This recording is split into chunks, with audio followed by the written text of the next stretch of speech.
भाई और बहनों, कुछ छोटी छोटी बातें हैं, परंतु वर्तमान भक्ति मार्ग में आप और हम सब के लिए बड़े काम की हैं। परमात्मा दास को प्रेरणा करते हैं किसी भी तरीके से, क्योंकि संदेशा यदि परमात्मा ने दिलवाना है तो परमेश्वर किसी भी घटना को अंजाम देंगे, और जो संदेशा संगत में दिलवाना है उसको परमात्मा दिलवा देते हैं। दास एक छोटे से सोपन का जिक्र करेगा, और सोपन के माध्यम से जो घटना मेरे साथ में घटित हुई आज रात्रि को, वो दास आप जीवों के साथ में शेयर करना चाहेगा, क्योंकि परमात्मा ने प्रेरणा की। एक बहुत बड़ी शिक्षा है वो। भक्ति मार्ग में आप और हम सबके बड़ी काम आने वाली बात है, और छोटी छोटी बातें होती हैं जिन पर यदि गौर किया जाए, ध्यान दिया जाए, तो हम आने वाले समय में एक बहुत बड़ी मुसीबत को मोल लेने से बच सकते हैं। तो परमेश्वर ने दास को क्या सोपन दिखलाया और क्या उसका अर्थ निकलता है, भक्ति मार्ग में हमारे कैसे काम का है, कितना काम का है, इसी टॉपिक पर आज हमारा ये छोटा सा वीडियो होगा। और दूसरी बात भाई और बहनों, अब देखो, संसार में जो भी व्यक्ति जिस भी संस्था से जुड़ा होता है, जो भी उसका व्यवसाय होता है, उसका बिजनेस होता है, उसका कार्य क्षेत्र होता है, वो व्यक्ति उसमें दिन रात अपनी श्वासें लगा देता है, अपना समय लगा देता है। उसको पता होता है कि यदि मुझे जीवन में कुछ हासिल होना है तो इसी से हासिल होना है। जैसे आप देख रहे होंगे आजकल राजनेता हैं, कई तरह की पार्टियां हैं। उन राजनेताओं का केवल एक ही टारगेट है, एक ही मकसद है कि हमने राजनीति में टॉप पर पहुंचना है, हमारी पार्टी को सबसे बड़ी पार्टी बनाना है, और उसके लिए वो दिन रात मेहनत करते हैं। देश विदेश, राज्य जिले, जहां भी घूमना होता है, मीटिंग है, सेमिनार है, धरने, प्रदर्शन, रैलियां, वो लोग दिन रात दौड़ते हैं, गाड़ियां ले लेके, ट्रेनों में, बसों में, होटलों में रुकते हैं, पैसे की कोई चिंता नहीं करते, और सुबह से लेकर शाम तक उनके संपर्क में भी उसी प्रकार के लोग रहेंगे, और बात बात पे वो लोग लाइव आएंगे। बात बात पे रात को होटल में रुके हैं, कोई भी संदेशा देना है तुरंत लाइव आएंगे, गाड़ी में चल रहे हैं तुरंत लाइव आएंगे। इसी प्रकार यदि कोई यूट्यूबर है और उसका बिजनेस केवल यही है कि छोटे छोटे वीडियो लोगों के लिए बनाए जाएं, मुद्दा चाहे कोई भी हो, लोगों को पसंद आने चाहिए, क्योंकि मेरे वीडियो ज्यादा से ज्यादा लोग शेयर करेंगे तो मुझे ज्यादा से ज्यादा पैसा मिलेगा। केवल उनका यही एकमात्र टारगेट होता है, और वो लोग सुबह से लेकर शाम तक उसी चीज के बारे में सोचते रहते हैं। और जब भी उनको कोई चीज दिखाई दे गई, बेवजह बेमतलब की, सीधे सीधे जा रहे हैं, सामने किसी की गाड़ी थोड़ी सी टकरा गई, उन्होंने गाड़ी साइड में लगाई, आपस में लड़ने झगड़ने लग गए, कहां सुनी कर ली, बस उसने मोबाइल निकाला, तुरंत गाड़ी में बैठे बैठे, देखो भाई और बहनों, मैं यहां खड़ा हूं, अभी अभी ये एक्सीडेंट हुआ है, देखो क्या बात हो रही है, जरा देखते हैं, और बना के 10-15 मिनट का वीडियो सोशल मीडिया पे डाल देगा। और ये मूर्ख दुनिया फालतू में अपना समय और अपनी सांसें बर्बाद करेगी उन चीजों को देख देख के। उसको देखा नहीं, उससे पहले उसको शेयर करने लग जाएगी आगे, पता नहीं क्या मसाला है उसके अंदर। वो आपस में लड़ रहे हैं, झगड़ने, उनको बेचारों को टेंशन हो रही है, दुनिया मजा ले रही है अपने मोबाइल में। लेकिन भाई और बहनों, आप और हम जो परमपिता परमेश्वर, कल की भगवान सतगुरु रामपाल जी के फॉलोवर हैं, उनके बच्चे हैं, आप और हमें परमात्मा ने ये सोशल मीडिया जिस सदुपयोग के लिए बनी है, जिस विशेष काम के लिए बनी है, आज हमें परमेश्वर ने उस कार्य में लगा दिया है। ये सोशल मीडिया आज से पहले नहीं थी, ये सोशल मीडिया आज से 25-30 साल पहले नहीं थी। ये इंटरनेट, ये टीवी, ये रेडियो वगैरह, ये यूट्यूब वगैरह, फेसबुक वगैरह, इंस्टाग्राम वगैरह, ये रील बनाना, ज्यादा से ज्यादा ये 50 साल पहले चले जाओ आप, ये उससे पहले नहीं थे ये उपकरण, जो वर्तमान में परमात्मा ने 20 से 25 साल में बिल्कुल छप्पर फाड़ के दे दिए हैं। क्यों? आज से पहले क्या धरती पे इंसान नहीं थे क्या? आज से पहले वाले इंसानों के पास में दिमाग नहीं था क्या? क्या आज से पहले इस धरती में ये मटेरियल नहीं था क्या जो आज ये वैज्ञानिक खोद खोद के बना रहे हैं? क्या नहीं था इस धरती पर आज से पहले? 40 लाख वर्ष बीत गए सतयुग से वर्तमान समय को। क्या नहीं था इस पृथ्वी पर? इंसान भी थे, मटेरियल भी था, ये कच्चा माल भी था जो आज जमीन से खोद के निकाला जा रहा है। लेकिन इंसान के पास आज से पहले वो विशेष बुद्धि नहीं थी, विशेष बुद्धि। और इंसान को वो विशेष बुद्धि ये सारी चीजें बनाने के लिए जो भी हम वर्तमान में देख रहे हैं, जिसको हम विज्ञान का नाम देते हैं, टेक्नोलॉजी का नाम देते हैं,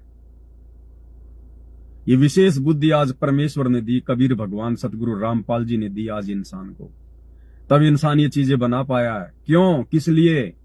परमात्मा ने हमसे भक्ति करवानी है, हमारे भक्ति मार्ग में सहयोग के लिए, पल पल हमारे को परमात्मा के संदेश से देने के लिए, एक दूसरे के माध्यम से सारी सूचना या आदान प्रदान जो है वो करने के लिए, हमारा समय बचे। जो कार्य हम पहले 2 घंटे में किया करते थे, आज इस विज्ञान के माध्यम से, टेक्नोलॉजी के माध्यम से, सोशल मीडिया के माध्यम से हम उसको 10 मिनट में पूरा कर दें। पहले किसी को कोई सूचना देनी होती थी, रिश्तेदारी में जाना पड़ता था, 1 दिन जाने में लगता, 1 दिन आने में लगता। आज सिर्फ 2 मिनट की बात है, मोबाइल मिलाया, उसको सूचना पहुंचा दी। कितना समय बच गया हमारा? बाकी समय बैठ के परमात्मा का भजन करेंगे।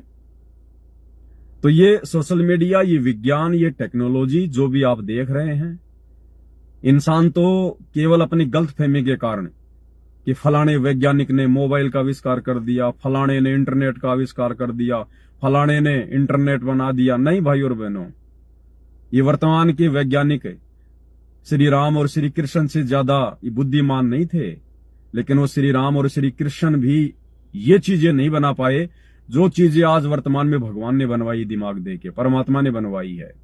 क्या राम कृष्ण के समय गर्मियां नहीं पड़ती थी? क्या उनको पंखे, कूलर, एसी की आवश्यकता नहीं थी? क्यों नहीं बना पाए? पूरा जिंदगी बेचारे गर्मी मर मर के चले गए। उस समय क्या सर्दी नहीं पड़ती थी? क्या उनको हीटर की आवश्यकता नहीं थी? क्यों नहीं बना पाए? पूरी सर्दी गर्मी मरते रहे। क्या रामकृष्ण को गाड़ियों की जरूरत नहीं थी? क्या वो रिश्तेदारी में नहीं जाते थे? क्या युद्ध करने के लिए उनको टैंकरों की आवश्यकता नहीं थी? सब कुछ था। क्या उनको मोबाइल की जरूरत नहीं थी? क्या वो बातें नहीं किया करते थे? लेकिन उस समय परमात्मा ने ये विज्ञान, ये टेक्नोलॉजी, ये किसी को देनी ही नहीं थी। ये समय परमात्मा ने पहले से फिक्स किया हुआ है, निर्धारित किया हुआ है। ये कलयुग की बिचली पीढ़ी का वर्तमान समय चल रहा है। दुनिया अभी बेखबर है, अनजान है।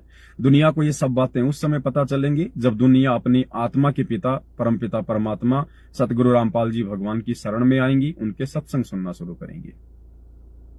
तो इसी प्रकार दुनिया अपने अपने हिसाब से, जितना दुनिया को ज्ञान है उस हिसाब से वो दिन रात उसी कार्य के लिए वीडियो बनाते रहते हैं कि बस हमने तो महारत हासिल कर लिया। लेकिन आने वाले समय में भाई और बहनों, ना तो दुनिया उन राजनेताओं का कोई वीडियो देखा करेगी, ना दुनिया के किसी भी यूट्यूबर का वीडियो देखेगी जो वर्तमान में बड़े, उनके 2-2 करोड़ फॉलोवर हैं, 5-5 करोड़ फॉलोवर हैं, चाहे किसी के 100 करोड़ फॉलोवर क्यों ना हो। यदि वो व्यक्ति आने वाले समय में 2028 के बाद अगर संत रामपाल जी की शरण में नहीं आता है, उनकी तरफ अपनी दिशा को नहीं मोड़ता है, ये दुनिया उसके वीडियो देखना बंद कर देगी। आने वाला समय वो आएगा। ये दुनिया भर के लोग जो फालतू के मनोरंजन के वीडियो बनाते हैं, सिर्फ पैसा कमाने के लिए दुनिया का समय बर्बाद करते हैं, कोई भी व्यक्ति इनका वीडियो नहीं देखेगा। आने वाले समय में दुनिया में यदि वीडियो चलेंगे तो सतगुरु रामपाल जी परमेश्वर जी के सत्संग चलेंगे, भक्ति मार्ग के वीडियो चलेंगे, केवल सतगुरु रामपाल जी परमात्मा की भक्ति के वीडियो चलेंगे। और सतगुरु रामपाल जी परमात्मा से संबंधित जो भी व्यक्ति वीडियो बनाएगा ज्ञान आधार से, केवल उसी के वीडियो चलेंगे। अन्यथा किसी का कोई वीडियो यूट्यूब पे नहीं चलेगा। वो नीचे चले जाएंगे। नीचे जब लोग उनको देखना ही बंद कर देंगे तो वो ऊपर आएंगे नहीं। वो तो आज परमेश्वर ने सोशल मीडिया का सदुपयोग क्या है, कैसे करना है, आप और हमें दिया है, और आप और हम इसका जमकर फायदा उठा रहे हैं। और भाई और बहनों, आप और हमें तो भगवान ने सेवाएं ये दी है और हमारे पास में कोई सेवाएं नहीं है। जिसको परमात्मा ने रोजी रोटी की दया बख्श रखी है, छोटा मोटा कोई काम धंधा दे रखा है, कोई मजदूरी करता है, कोई सर्विस करता है, कोई किसानी करता है, वो अपना सीमित समय तक अपना काम करता है। आवश्यकता से ज्यादा इस भक्ति में आने के बाद सतगुरु रामपाल जी का भगत खेती बाड़ी भी नहीं करता है।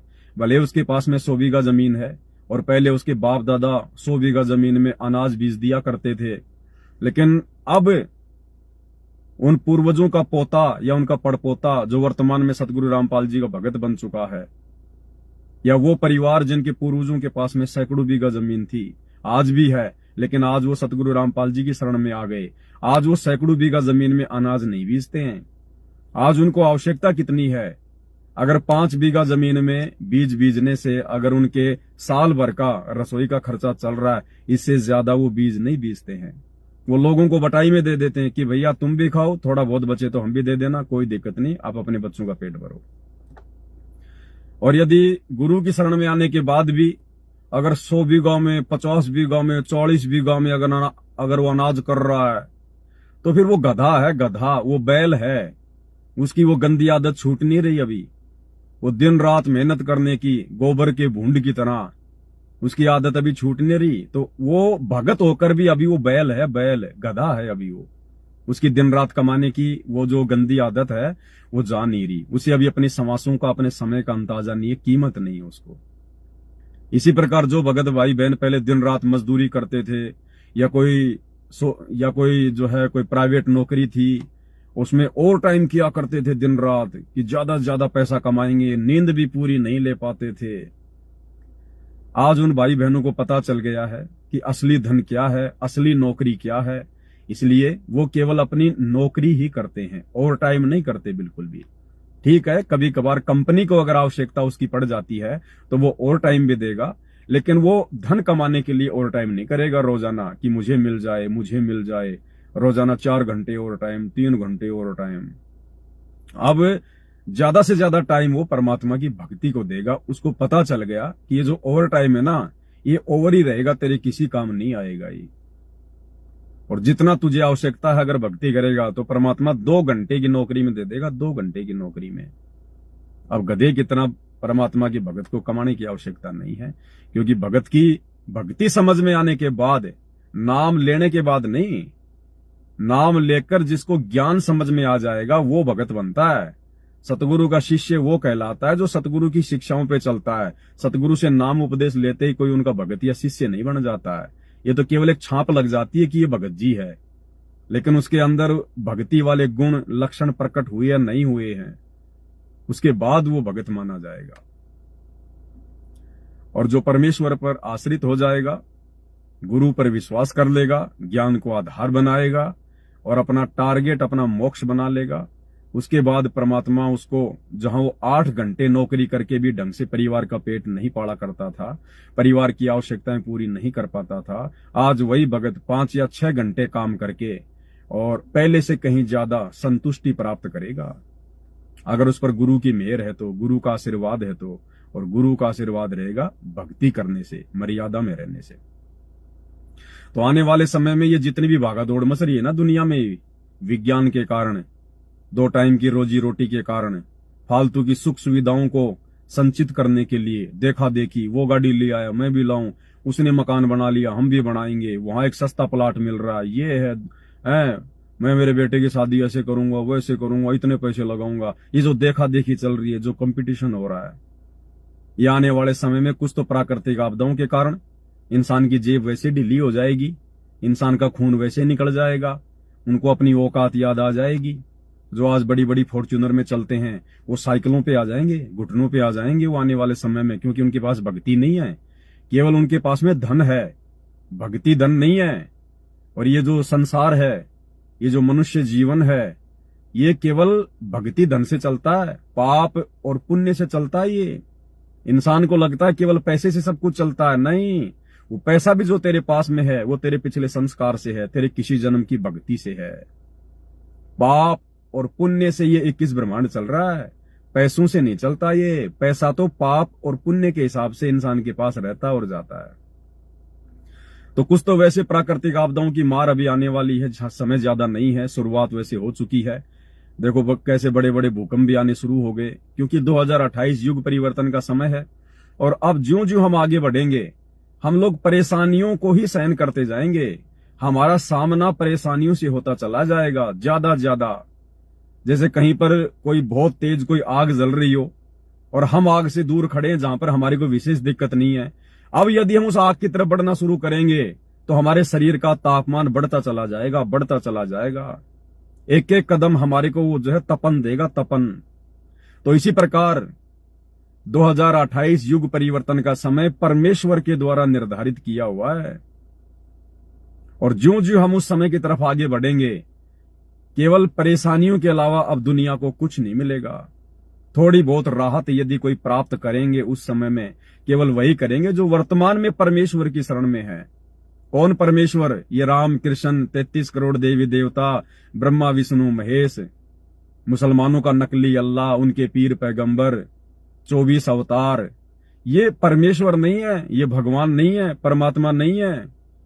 वो तो मुर्दे हैं, मुर्दे। वो तो जा चुके हैं संसार छोड़ के, उनका कोई लेना देना नहीं है। वो हमें ना कुछ दे सकते, ना हमारा कुछ वो ले सकते। आप केवल उनकी जीवन लीला से शिक्षा ले सकते हो। इससे ज्यादा आपको वो 1 रुपया नहीं देने वाले, रोटी का एक टूक नहीं देने वाले। वो देगा कौन? जो वर्तमान में धरती पे होगा, जो जिंदा होगा। और भाई वो परमेश्वर वर्तमान में कबीर देव, सतगुरु रामपाल जी के रूप में वर्तमान में धरती पे प्रकट है। उनकी भक्ति करने से, उनकी आज्ञा में चलने से, उनको प्रसन्न करने से ये दुनिया आने वाले उस महाविनाशकारी समय में थोड़ी बहुत राहत प्रदान करेगी। अन्यथा धरती पे ना कोई प्रधानमंत्री राहत प्रदान कर सकता, ना राष्ट्रपति कोई राहत प्रदान कर सकता। जब वो खुद ही आपत्तियों से घिर जाएंगे तो भला अपने फॉलोवर को कहां से वो राहत दे देंगे। तो ये बातें तो वर्तमान में जो हमारे द्वारा की जाती है केवल सतगुरु रामपाल जी के फॉलोवर को ही समझ में आएंगी। बाकी जो जगत वाले हैं उनको अभी इन चीजों का आभास नहीं है। उनसे तो हम यही प्रार्थना करेंगे, आप उस कल की भगवान सतगुरु रामपाल जी के सत्संग सुनना शुरू कीजिए। धीरे धीरे थोड़ा थोड़ा समय निकालकर। ये फालतू की बकवाद भी तो सुनते हो आप लोग सुबह शाम, दुनिया भर की शॉर्ट वीडियो, रील वगैरह, इतने महंगे महंगे मोबाइल लेके हैं, लाख लाख रुपए के मोबाइल लाते हो और दुनिया की बहन बेटियों को उसमें नंगा देखते हो। कोई नाच रही है, कोई फुदक रही है, कोई क्या कर रही है, और तुम उनको देख देख के जो है मतलब हंस रहे हो। क्यों? क्योंकि अभी तुम दुनिया वालों की बहन बेटियों को अपनी बहन बेटी नहीं समझ रहे हो। इसीलिए दूसरे लोग तुम्हारी बहन बेटियों को अपनी बहन बेटी नहीं समझ रहे। इसीलिए आपस में राग, द्वेष, ईर्ष्या, रजोगुण वगैरह हैं, ये सब सारा रोग लगा हुआ है। ये मोबाइल, ये सोशल मीडिया, ये भगवान को जानने के लिए, परमात्मा को पहचानने के लिए, कुछ अच्छे वचन सुनने के लिए दिए परमात्मा ने। अन्यथा सतगुरु रामपाल जी भगवान का, कल की भगवान का वचन है, और साध वचन पलटे नहीं, ये पलट जाए ब्रह्मांड। आने वाले समय में ये जितने भी टीवी चैनल हैं और जिन जिन लोगों के हाथों में ये मोबाइल हैं, अगर लोगों ने सतगुरु रामपाल जी के सत्संग प्रवचन सुनना शुरू नहीं किए, और अगर इसी प्रकार से दुनिया भर की जो बकवादें हैं इनमें जो देखते रहे, ये मोबाइल ब्लास्ट होंगे। लोगों के घरों में रखे हुए टीवी ब्लास्ट हो जाएंगे। ब्लास्ट उस परमेश्वर की शक्ति से, अध्यात्म की शक्ति से। वैज्ञानिकों की शक्ति तो आपने देख ली, आपने वो पेजर ब्लास्ट देख लिए होंगे। इजराइल ने जिस प्रकार से दूसरे देशों में जो पेजर ब्लास्ट किए हैं, एक साथ 5000 लोगों के पेजर ब्लास्ट हुए। जब एक इंसान अपना दिमाग लगा के इतना सब कुछ कर सकता है, तो ये टेक्नोलॉजी तो परमात्मा ने दी है। उसके तो संकेत से सारे काम होते हैं, उसके संकेत से। उसको खाली एक इशारा करने की जरूरत है, इसमें कोई सॉफ्टवेयर डालने की जरूरत नहीं है।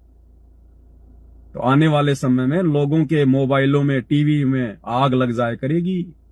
अगर बकवाद, ये फालतू के सास बहू के सीरियल हैं, ये कौन कौन से आजकल ये नाटक, हमें तो नाम भी नहीं पता उनका, ये क्राइम फ्राइमर, CID PID, दुनिया भर के ये नाटक वगैरह, सास बहू के ये फिल्में वगैरह, अगर सतगुरु रामपाल जी के सत्संगों के अलावा अगर कुछ भी चला इन टीवी चैनलों में और मोबाइलों में, आने वाले समय में जो जो हम लोग महाविनाश की तरफ बढ़ रहे हैं, आग लगेगी, आग।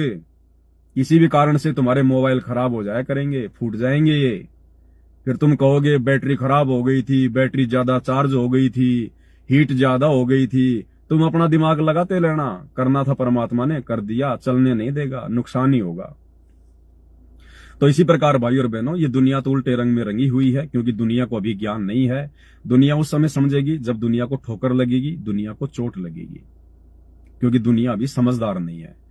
और कहते हैं समझदार व्यक्ति वो नहीं है समझदार व्यक्ति वो नहीं होता है जो, कहावत है कुछ ऐसे, हाँ, समझदार व्यक्ति वो नहीं है जो ठोकर खा के समझता है। भाई ठोकर खा के तो जानवर भी समझ जाता है, अगली बार जानवर भी उधर नहीं जाएगा कि यार उधर खड्डा है, मेरे कल ठोकर लगी थी। तो ठोकर लगने के बाद तो जानवर भी समझ जाता है। इंसान उसको कहते हैं जो दूसरों की ठोकर से शिक्षा ले ले कि अगर मैं ऐसा करूंगा तो मेरे साथ भी ऐसा ही होगा। और अगर पैर फुड़वा कर तुड़वा कर ही समझना है तो फिर वो तो जानवर की श्रेणी में है। तो भाई आप लोग सतगुरु रामपाल जी के प्रवचन सुनना शुरू करो, उससे आपको सारी बातें समझ में आएंगी। अब हम अपने मुद्दे पे आते हैं, जिस टॉपिक पर परमात्मा ने दास को लाइव आने के लिए प्रेरित किया है। और मुद्दा यह है भाई और बहनों, परमात्मा ने अगर संदेशा दिलवाना है तो परमात्मा कारण कुछ भी बनाएगा, कुछ भी।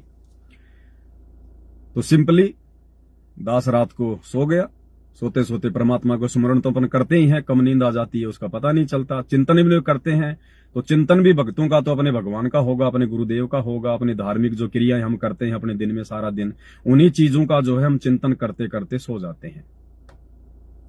सो गए तो रात को सौपन आया।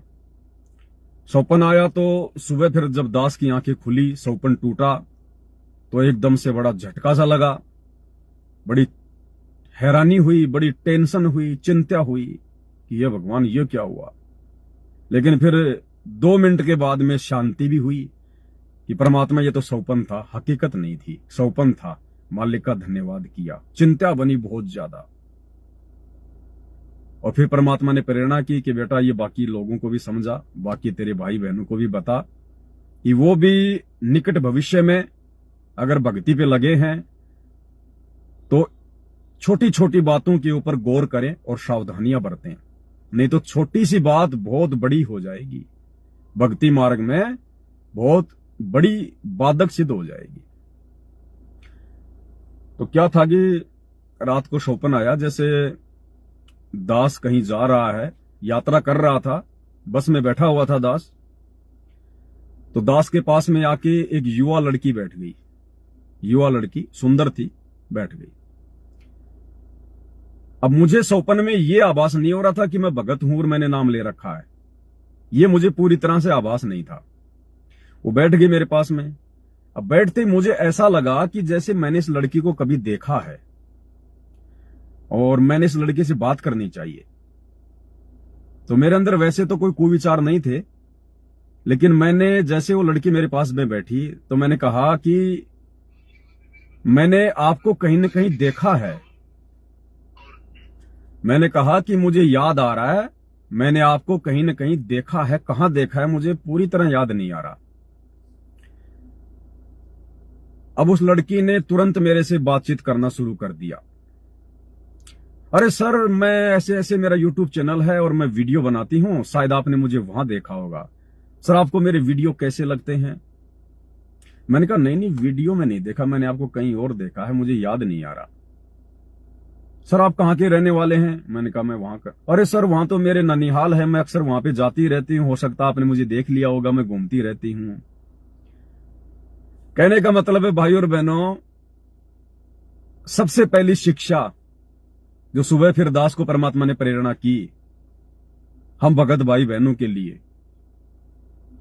कि हम जब भी कहीं जाएं, कोई यात्रा में जाएं या वैसे भी किसी रिश्तेदारी में जाएं, कहीं भी आप अपना काम धंधा करते हैं, ऑफिस में या जैसे भी है, हम अपनी तरफ से किसी के साथ भी चर्चा शुरू ना करें। ध्यान रखें इस बात का, अन्यथा वो आपके गले की हड्डी बन जाएगी। जो समय आपने चुपचाप परमात्मा के चिंतन मनन में, परमात्मा के सुमरण में या सत्संग सुनने में लगाना था, वो समय आपका आपके पास में बैठा हुआ वो व्यक्ति हो, चाहे वो लेडीज हो, यदि आपने उससे फालतू में चर्चा शुरू कर दी कि भाई साहब कहां जाओगे? अच्छा वहां जाओगे, अच्छा वहीं मैं जाऊंगा, बस आपने तो केवल इतना ही बोला, बाकी तो फिर वो जगत वाला है, वो काल प्रेरणा से फिर वो आपको पूरी यात्रा ढंग से ना तो सुमरण करने देगा, ना आपको चिंतन मनन करने देगा, दुनिया भर की बातें छेड़ देगा। अच्छा कहां के हो आप? वहां के? अच्छा अरे मैं गया था वहां पर एक बार, मेरे मामा के गांव है वहां। अच्छा आपके उधर अब की बार कौन जीतेगा, कुछ आपको आइडिया पता है? या वैसे कर देगा यार उधर जमीनों के क्या भाव है? या भाई साहब आप क्या काम करते हो, आपके बच्चे क्या करते हैं? जगत के पास और कुछ बातें नहीं है। वो दुनियादारी की बातें घुमा फिरा के आपका समय बर्बाद करेगा। हो सकता है 2 मिनट चुप हो जाएगा। अब वो भगत तो है नहीं, उसको ज्ञान तो है ही नहीं, काल उसके अंदर फिर से कोई नई चीज पैदा कर देगा। अच्छा भाई साहब ये बताओ अब की बार क्या होने वाला है? लोग कहते हैं ये मोबाइलों में ऐसा चल रहा है, भविष्यवाणी ऐसे हो रही है, ये हो रही है। वो आपको 2 मिनट भी शांति से भक्ति नहीं करने देगा। तो सबसे अच्छा तरीका है आप उनसे बातचीत ही शुरू मत करो। वो अगर आपसे कुछ अगर वो बात करता है कि भाई साहब कहां जाओगे, तो बोल दो भाई मैं वहां जाऊंगा। उसके बाद आप मत कहो कि भाई साहब आप कहां जाओगे। वो सवाल कर रहा है, उसको करने दो, आप उससे सवाल मत करो। वो आपसे 2 सवाल करेगा, ज्यादा से ज्यादा 3 करेगा। फिर वो देखेगा कि ये आदमी रुचि नहीं ले रहा है, तो वो भी फिर अपना मोबाइल में लग जाएगा देखने, कुछ आपका पीछा छूट जाएगा। यदि कोई आपसे सवाल करता है और यदि आपने भी उससे सवाल करने शुरू कर दिए, तो काल फिर इंटरेस्ट लेना शुरू कर देगा। फिर वो नई नई बातें खोद खोद के लाएगा, आपका वो समय बर्बाद हो जाएगा। और जैसा सोचोगे पूरे दिन में, वैसा ही फिर रात्रि में आपको सौपन आएंगे। संध्या आरती करेंगे, सुमरण करेंगे, वही बातें उस व्यक्ति के साथ, उस बहन के साथ हमने जो यात्रा में की या जैसे भी की, वही बातें सारी हमारे भजन के समय ये काल दिमाग में लेके आएगा। हमारा भजन भंग होगा। और हमने तो अपनी तरफ से किसी से कोई बातचीत करनी नहीं है। हम तो बिल्कुल जीवित मरे हुए हैं। हम तो दुनिया की तरफ से मरे हुए हैं। हमने अपनी तरफ से कोई बातचीत किसी से शुरू नहीं करनी है। ये सबसे पहली शिक्षा है।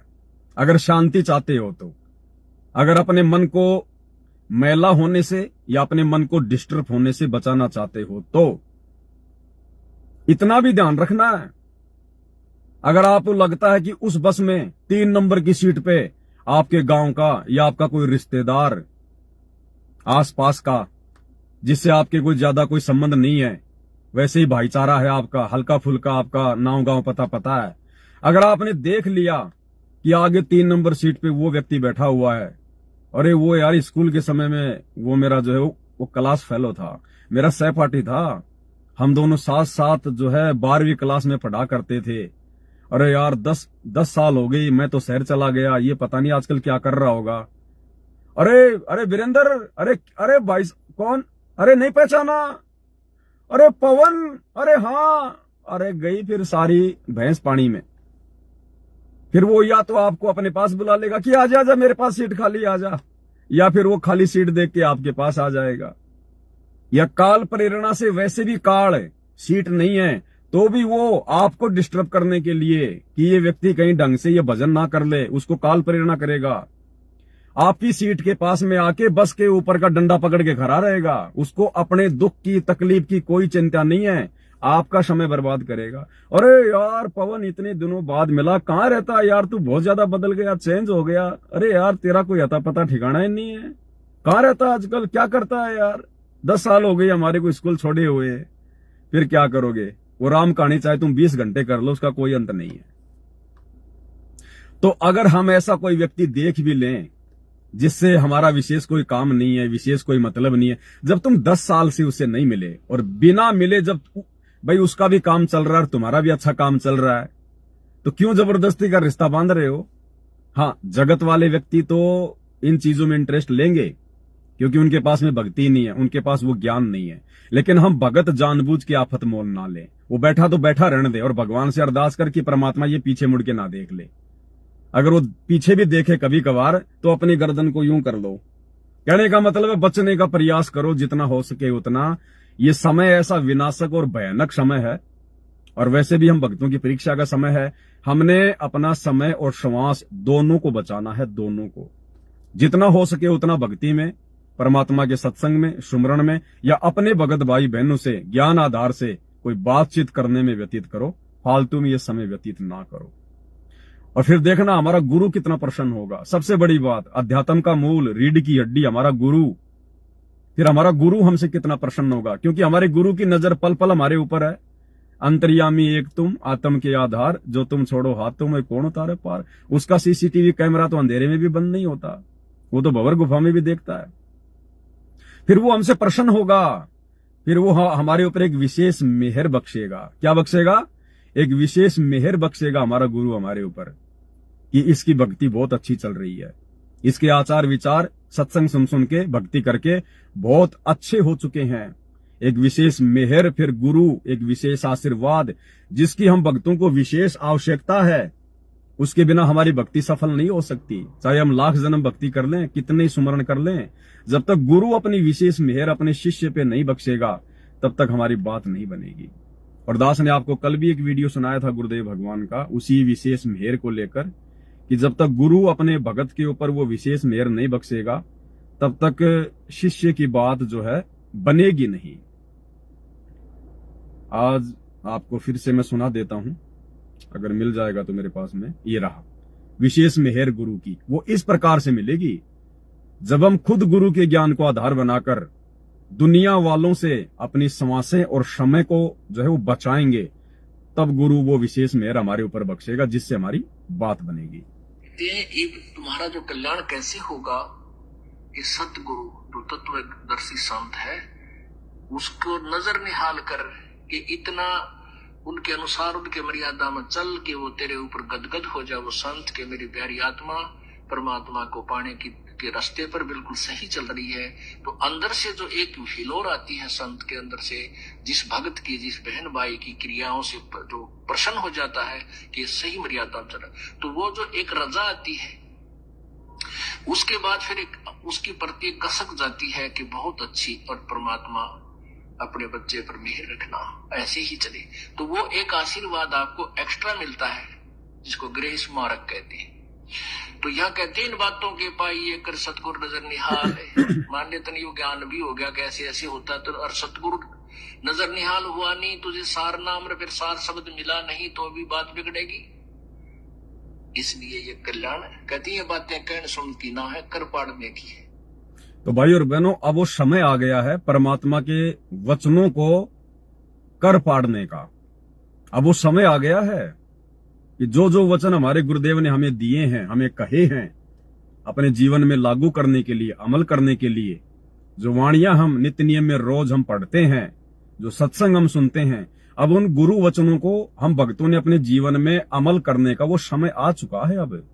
अब देखा देखी फॉर्मेलिटी नहीं चलेगी, नहीं तो आने वाले विनाशकारी समय में जहां दुनिया वाले परेशान होंगे, भक्तिहीन लोग जहां परेशान होंगे, वहां भगत भी परेशान होंगे जो भगत अपने गुरुजी के वचनों पर अमल नहीं करेंगे।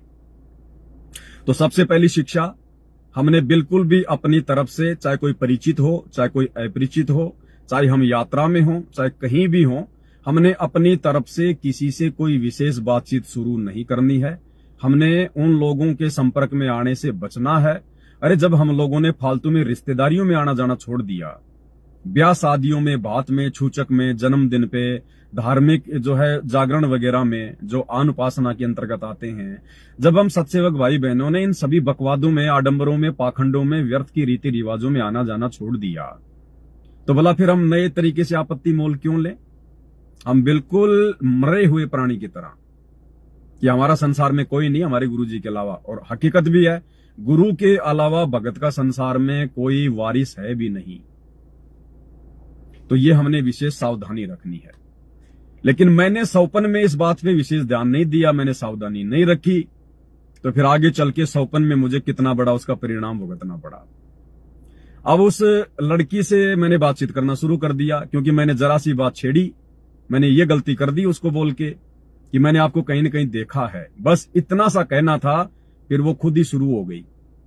और भाई और बहनों, भले हम लोग संसार की नजरों में बहुत ज्यादा बैकवर्ड हैं, हम बिल्कुल अज्ञानी हैं, हम किसी के किसी काम के नहीं हैं, हमारी विशेष कोई राजनीति में, कोई प्रशासन में, कोई व्यापार धंधे में कोई जान पहचान नहीं है, कोई पहुंच नहीं है, हम एक प्रकार से फालतू के लोग हैं। लेकिन हमारे पास में भक्ति धन है, और इन दुनिया वालों को नहीं पता। इस दुनिया में जिसका नाम होता है, जिसकी पहुंच होती है, वो धन से नहीं, भक्ति धन से होती है। क्योंकि जिनके पास आज धन है, चाहे वो मुकेश अंबानी हो, अनिल अंबानी हो, चाहे वो कोई भी, चाहे किसी देश का प्रधानमंत्री, राष्ट्रपति हो, वो अपने पिछले जन्म की भक्ति से आज उस पोस्ट को प्राप्त है, उस मंत्री पद को प्राप्त है।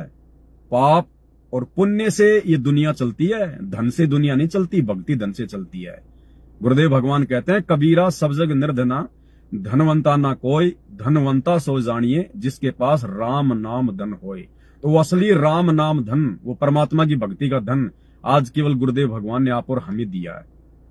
तो ये दुनिया जबरदस्ती हमारे को लपेटने का प्रयास करेगी, जबरदस्ती काल हमारे पीछे लोगों को लगाएगा, क्योंकि हमारे पास में भक्ति धन है। चोरों की नजर उसी पे होती है जिसकी जेब में कुछ पैसा होता है, भिखारी के पीछे कभी चोर नहीं लगता।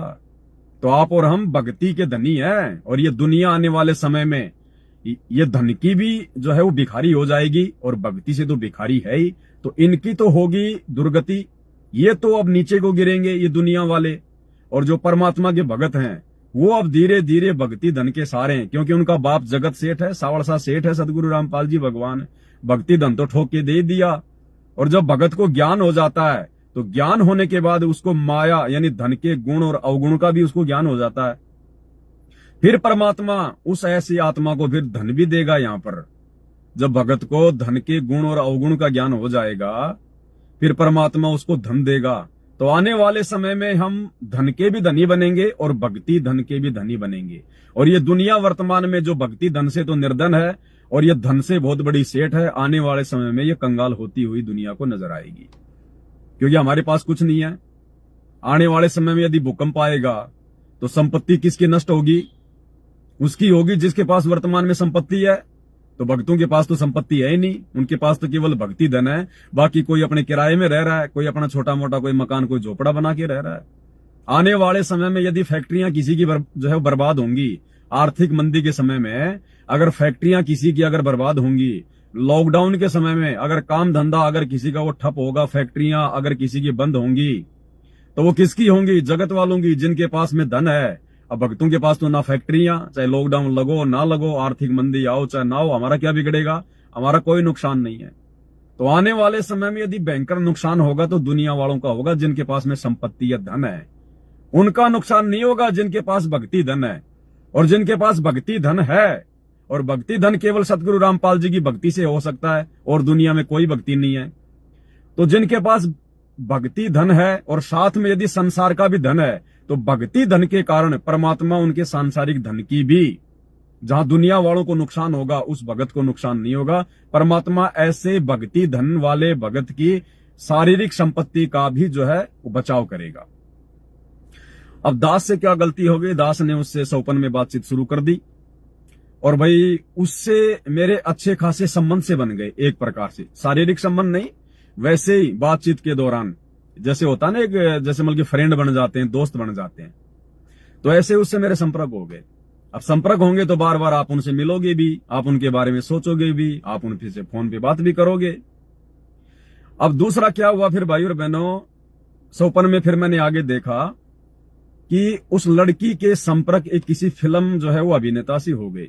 अब नाम तो क्या बताना, वैसे सौपन में तो सलमान खान था, लेकिन नाम गांव से क्या लेना देना। तो उस फिल्म अभिनेता से उस लड़की के संपर्क हो गए, क्योंकि वो सुंदर थी। तो सलमान खान ने उसको कोई ऑफर दे दिया कि मैं तेरे साथ में फिल्म बनाऊंगा ऐसे ऐसे। तो वो उसके साथ एग्री हो गई, क्योंकि मेरे पास में ना तो धन था ना कुछ और था। तो वो तुरंत, क्योंकि वो सांसारिक लड़की थी, उसको तो धन चाहिए, उसको तो पैसा चाहिए, मान बढ़ाई चाहिए, तुरंत वो उसके संपर्क में आ गई। अब उसके पास में ज्यादा से ज्यादा वो रहने लगी।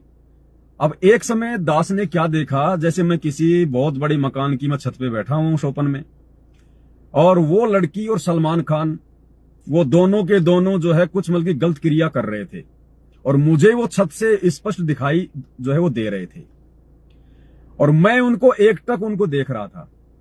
मैं अपनी छत से उनको जो है वो देख रहा था, गलत भावना से नहीं देख रहा था। शोपन में मैं कोई इंटरेस्ट कोई नहीं ले रहा था, मैं कोई आनंद नहीं ले रहा था उनको देख के, लेकिन मन में ये सोच रहा था कि देखिए लड़की मेरे संपर्क में थी, अब ये लड़की ज्यादा इसके संपर्क में रहने लग गई, और देखो अब ये निकम्मे क्या कर रहे हैं। वो आपस में कोई प्रेम प्रसंग की बातें या वैसे मतलब शारीरिक अटैचमेंट वगैरह उनका हो रहा था, मिल रहे थे वो अच्छे से। तो मैं छत से देख रहा था। अब ये मेरी दूसरी सबसे बड़ी गलती, ये सौपन में मेरी दूसरी सबसे बड़ी गलती जो हम भगत भाई बहनों ने शिक्षा लेनी है। इस संसार में चाहे कोई कुछ भी कर रहा है, चाहे कोई अच्छा कर्म कर रहा है, चाहे कोई गंदा कर्म कर रहा है, चाहे कोई चोर चोरी कर रहा है, चाहे कोई किसी के साथ में कोई ठगी कर रहा है, और हम हैं भगत वर्तमान में। हमारा कार्य क्षेत्र है अलग, दुनिया का कार्य क्षेत्र अलग है। दुनिया तो वही करेगी संसार में जो लोग धन प्राप्ति के लिए करते हैं, ऐशो आराम के लिए करते हैं, काल के वशीभूत होके जो करते हैं। हम लोगों ने किसी की ऐसी अच्छी या गंदी उन क्रियाओं को देखकर अपने मन में ना तो कोई दोष पैदा करना है और ना हमने उनकी उन क्रियाओं को देखना है। आप कहीं से जा रहे हैं और किसी पार्क में कोई लड़का और लड़की है, आपस में वो प्रेम प्रसंग की बातें कर रहे हैं या कोई गलत हरकतें कर रहे हैं, आपस में कोई चूमा चाटी कर रहे हैं, हम भक्तों ने वहां खड़ा होकर देखना नहीं है। अगर हम उधर से जा रहे हैं, गुजर रहे हैं, तो भी हमने उनकी तरफ ध्यान नहीं देना है। एक बार नजर जा सकती है आपकी कहीं भी कि क्या है, लेकिन एक बार में आपको यह भी पता चल जाएगा परमात्मा के आशीर्वाद से कि जो हरकत वो कर रहे हैं वो सही है या गलत है। अगर वो गलत है तो आपने दोबारा उधर नजर नहीं डालनी, आपने एक टक नहीं देखना, बार बार मुड़ के नहीं देखना। वो भी हमारे लिए नुकसानदायक हो जाएगी, वो भी हमारे लिए नुकसानदायक हो जाएगी। तो दास ने यही किया। जब वो अभिनेता और वो लड़की दोनों आपस में शारीरिक संबंध वगैरह, शारीरिक संबंध तो वो जो है नहीं बना रहे थे, लेकिन जैसे कुछ वो अर्धनग्न कपड़ों में थे और कुछ ऐसी वैसी हरकतें वो कर रहे थे, तो मैं ऊपर बैठा बैठा छत पे सोपन में, और मैं उनकी तरफ यूं देखने लग गया एक टक। अब अचानक से उस लड़की की नजर मेरे ऊपर पड़ गई, उस लड़की की नजर मेरे ऊपर पड़ गई कि वो हमें देख रहा है। तो लड़की को तो अच्छा नहीं लगा, क्योंकि उसको ये नहीं पता था कि भाई इसको इस बात का पता होगा कि मैं इस अभिनेता के संपर्क में आ गई। और आपको पता है भाई और बहनों, ये फिल्में वगैरह, ये टीवी सीरियल वगैरह में काम करने के लिए लड़कियां कितने नीचे तक ये गिर जाती हैं। ये कास्टिंग काउच एक शब्द है, कास्टिंग काउच मतलब उनका किस प्रकार से उनका शोषण किया जाता है। वो हर प्रकार से वो तैयार होती हैं कि बस हमारे को तो फिल्म में ले लो, हमारे को तो आप इस नाटक में ले लो, बाकी चाहे आप उनका कुछ भी ले लो, क्योंकि ये संसार है, ये जगत है, ये विषय वासनाओं का लोक है। यहाँ कोई इज्जत कोई मान मर्यादा नहीं है। आप चाहे वेश्या हैं, अगर आपके पास में पैसा है आपकी इज्जत करेंगे लोग, इज्जत। ये फिल्मी अभिनेत्रियां क्या हैं? ये वेश्या ही हैं। वेश्याओं से भी गिरी हुई होती हैं ये फिल्म अभिनेत्रियां, जिनके देश दुनिया में नाम है। अरे एक औरत जो एक बंद कोठे में 5 आदमियों के सामने नाचती है, उसको तो कहते हैं वेश्या। जो मुजरा करती है, पहले जो मुजरा किया करती थी, बड़े बड़े ठाकुर लोग, बड़े बड़े राजा महाराजा लोग जो वहां पर जाया करते थे या उसको बुला लिया करते थे और उसका नाच देखा करते थे, उसके ऊपर जो है मतलब पैसे फेंका करते थे। तो जो औरत 5 आदमियों के सामने या 10 आदमियों के बीच में एक बंद कमरे में नाचा करती थी, उसको कहते थे वेश्या। और आज जो पूरी दुनिया के सामने नाच रही है फिल्मों में, उसको कहते हैं अभिनेत्री, हीरोइन, माय फेवरेट।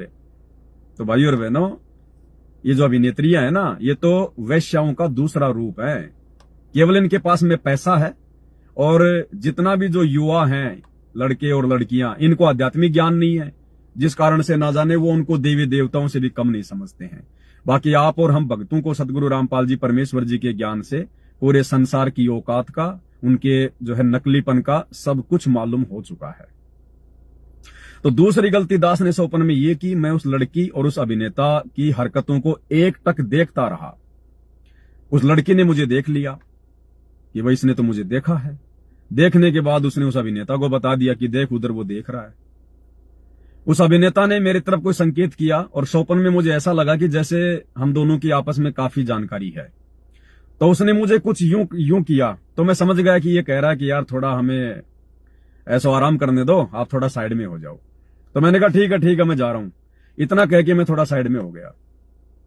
अब उसके बाद में उस लड़की ने उस अभिनेता को क्या कहा क्या नहीं कहा, वो अभिनेता मुझे जो है मतलब कि फंसाने के चक्कर में आ गया कि कल को ये बात किसी और के सामने ना चली जाए।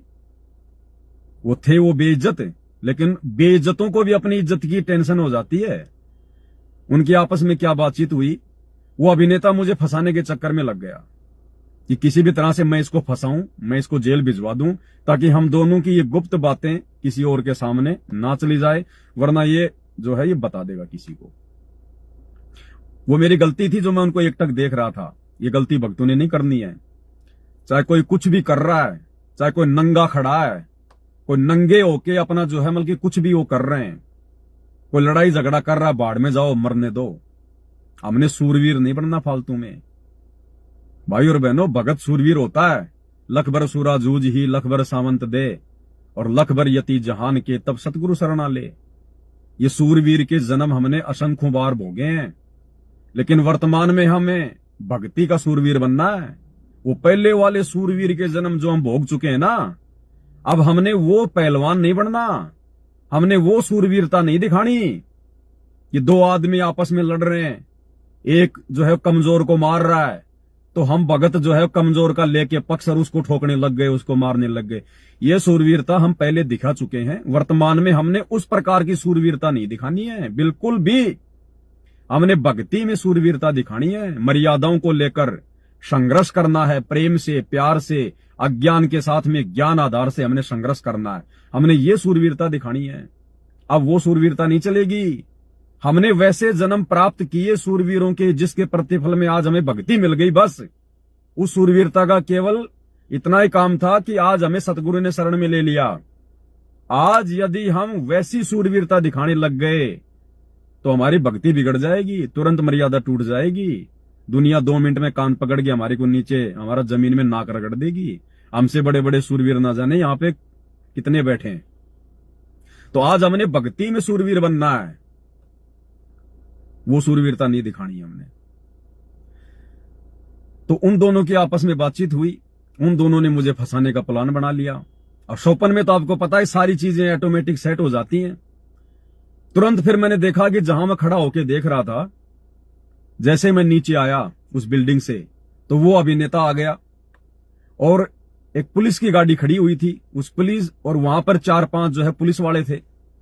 अब वो अभिनेता जानबूझ के उन पुलिस वालों की गाड़ी के सामने खड़े होके पुलिस वालों को गाड़ियां निकालने लग गया, उनको बुरा भला बोलने लग गया। इतने में मैं ऊपर से नीचे उतर के आ गया। फिर मैंने तीसरी गलती कर दी शोपन में। मैं आपस में उनकी तू में देखने लग गया, खड़ा होके मैं सुनने लग गया, आनंद सा लेने लग गया मैं शोपन में कि ये इसको क्यों गालियां निकाल रहा है यार, पुलिस वालों को गाली निकाल रहा है। जैसे आम समाज में कोई भी छोटी मोटी कोई घटना हो जाए, किसी के घर पे कोई पुलिस आ जाए, या आप कहीं अपनी गाड़ी लेके जा रहे हो, आपने देखा यार भीड़ हो रही है रोड पे, क्या कारण है, यूं देखने लग जाएंगे लोग, फालतू में गाड़ियां साइड में लगा लेंगे, भूल जाएंगे कि मैं कहां जा रहा था, मेरा काम की तरह अर्जेंट है, खुद के काम को भूल जाएंगे, दुनियादारी में पड़ जाएंगे। और क्या हो गया और भीड़ क्यों हो रही है, लेना है कि देना दो। ये हम भक्तों ने गलती नहीं करनी है। इस दुनिया में लाखों जगह रोजाना ऐसी भीड़ इकट्ठी होती है, तुम केवल अपना समय बर्बाद करोगे, ना तुम उसकी कोई मदद कर सकते, क्योंकि तुम्हारे नियम मर्यादा दुनिया से अलग हैं, और ना वहां क्या घटना घटी है, क्या नहीं घटने में क्या लेना देना। पड़ोसी के घर में पुलिस आ गई, हमें छत से क्यों देखना भाई, हमें घर से बाहर निकल के भीड़ में भीड़ क्यों होना, क्या हो गया, अरे क्या कर दिया हमारे पड़ोसी, हमें तो पता ही नहीं, वो तो पता नहीं क्या क्या करते हैं, वो तुम्हें बताएंगे क्या, आपको जानने की आवश्यकता है क्या कि आपका पड़ोसी क्या करता है। आप उसके पड़ोसी हो, उसके भगवान नहीं हो जो हर चीज आपको वो पूछ के करेगा या आपको वो जो है वो बताएगा। तो हमने कोई इंटरेस्ट नहीं लेना, चाहे गांव में पुलिस आओ, चाहे पड़ोसी के घर में आओ पुलिस। हमने ज्यादा बीच में कोई सूरवीर नहीं बनना है। कार्ड लपेटेगा जैसे मुझे लपेट लिया शोपन में, इसलिए मैं आपको ये वीडियो दे रहा हूं। तो वो अभिनेता पुलिस वालों को गाड़ी निकाल रहा है, उनकी गाड़ी के आगे खड़ा होके, पुलिस वालों की गाड़ी के शीशे नीचे उतरे हुए हैं, उधर से पुलिस वाले उसको कुछ कह रहे हैं, उधर से वो कुछ कह रहा है, और मैं खड़ा खड़ा देख रहा हूं अकेला, और कोई नहीं है, और मैं इंटरेस्ट ले रहा हूं। अब जैसे ही वो पुलिस वाले उस अभिनेता को बोले कि देख अब तेरे को थाने में लेके जाएंगे और तेरे को कोर्ट में पेश करेंगे, तू हमें गाड़ी निकाल रहा है, हम सरकारी जो है ड्यूटी पे हैं, तो पुलिस वाले को गाड़ी निकाल रहा है, तेरे को हम जेल करवाएंगे। तो वो अभिनेता कह रहा है कि तू काहे की जेल करवाएगा, कुछ नियम कायदे कानून जानता कि नहीं जानता, कुछ नियम जानता है। तो पुलिस वाले बोले क्यों, बोला तुम पुलिस वालों की कोर्ट में कोई गवाही मान्य नहीं होती, तुम पुलिस वाले तो जो मर्जी लिख दोगे, जो मर्जी बोल दोगे, कानून में पुलिस वाले की गवाही मान्य नहीं होती है। इतने में एक पुलिस वाले ने मेरे को देख लिया कि पीछे एक आदमी खड़ा है, अरे बोले वो रहा गवाह, मिल गया गवाह, अब फंसाएंगे तेरे को। तुरंत मेरे को पकड़ लिया पुलिस वालों ने, बोले ये हमारा गवाह। ये सुन रहा था यहाँ खड़ा खड़ा सारी बातें। अब भाई मैंने देखा तू तो फंस गया भाई। अब मैंने जैसे तैसे सौपन में उनसे धक्का मुक्की करके पुलिस वालों से मैंने हाथ छुड़ा के और मैं वहां से भाग लिया। अब भाई और बहनों, मेरा तो वहां से भागना था। अब सौपन तो आया होगा मेरे को मुश्किल से आधे घंटे का, 1 घंटे का, लेकिन उस सौपन में 3 दिन तक वो पुलिस वाले मेरे पीछे लगे रहे, 3 दिन तक। और सौपन में आपको पता भाई और बहनों, ये नहीं लगता कि ये सौपन आ रहा, हकीकत ही लगता है। मैं कभी तो किसी की ब्याह शादी में जाके मैं छुप रहा हूं, कभी मैं किसी होटल में जाके छुप रहा हूं, कभी ऐसी कोई गलियों में से भाग रहा हूं। और जैसे कोई वो कुत्ता पीछे लग जाता है ना सौपन में, और भागने वाले के पैर बहुत धीरे धीरे दौड़ते हैं, जोर पूरा लगा रहा हूं लेकिन मेरे से दौड़ा नहीं जा रहा। और ऐसा लग रहा पुलिस वाले मेरे पीछे मेरे को दिखाई दे रहे हैं कि मेरे को आगे पकड़ने। और मैं दौड़ने का प्रयास कर रहा हूं, लेकिन जैसे फिल्मों में वो स्लो मोशन में दौड़ते हैं ना धीरे धीरे, ऐसे मेरे पैर उठ रहे और अंदर से घबराहट पूरी की, पकड़ा गया, मारेंगे अब तेरे को ये गवाह बनाएंगे फालतू में। उस आधी घंटे के सौपन में 3 दिन तक वो पुलिस वाले मेरे पीछे दौड़ते रहे और मेरा जीना आराम हो गया 3 दिन तक। फिर परमात्मा ने दास को सुबह प्रेरणा की कि बेटा ये संदेशा दे दे तेरे भक्तों को मतलब अपने भगत भाई बहनों को। ये मुंह से शब्द निकल जाते हैं भाई और बहनों, इनको सीरियस नहीं लेना होता है। जीव है हम जो भी बोलते हैं परमात्मा की जो है प्रेरणा से ही बोलते हैं, लेकिन फिर भी हम जीव हैं, शब्द कुछ ऐसे जो है वो निकल जाते हैं। और आजकल तो फॉलोवर कर दो चाहे भगत कर दो, बात ये की एक ही है। अब आप लोगों ने मेरे चैनल को फॉलोवर कर रखा, फॉलो कर रखा, तो आप मेरे क्या हो गए, फॉलोवर। आध्यात्मिक मार्ग में उसको भगत कहते हैं, जो जिसको फॉलो करता है वो उसका भगत होता है। तो वो मुंह से शब्द निकल जाता है, उसको माइंड नहीं करना हमने। तो परमात्मा ने फिर दास को प्रेरणा की कि बेटा अपने भगत भाई बहनों को संदेशा दे दे। तो भाई और बहनों, इसी प्रकार हमने परमात्मा के प्रत्येक वचन को फॉलो करना है। और परमात्मा का शब्द भी यही कहता है, भाई और बात तेरे काम न आवे, तू संतों शरण लाग रे, के सोवे गफलत में बंदे, जाग जाग नर जाग रे, जाग जाग नर जाग रे।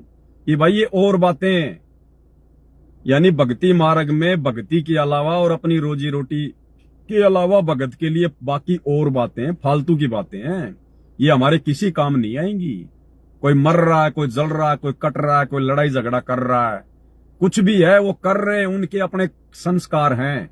हमने बीच में जाके सूरवीर की भूमिका नहीं निभानी, क्योंकि हमें पता है, आज हमें पता चल गया इस बात का, अगर 2 व्यक्ति आपस में लड़ रहे हैं, झगड़ रहे हैं, एक आदमी जो है कमजोर है, एक उसको जबरदस्ती मार रहा है, और यदि हमने बीच में जाके एंट्री कर दी तो हमने उनके पिछले जन्म के हिसाब किताब में डिस्टर्ब कर दिया।